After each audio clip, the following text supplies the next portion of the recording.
how to fix Shein account suspended issue. So if you're facing a problem with the Shein account suspended issue, then what you need to do is you just need to simply go with your App Store or your Play Store. So tap on that and then go with the search, and under search you need to search for Shein. Once you go with the Shein, now you need to simply tap on that, and here you can scroll down. Once you scroll down, you will have an option of app support.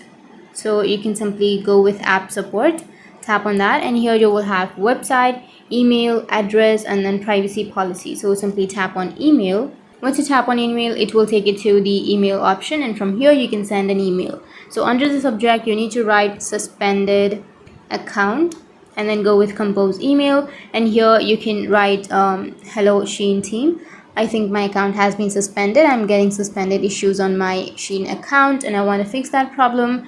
And you need to simply write your issue. Once you've written your issue, simply go to send, which is on the upper right. Once you've sent, you will fix your problem. So that's how you can fix your Shein account suspended issue. And if you have any questions, feel free to comment below. Thanks for watching.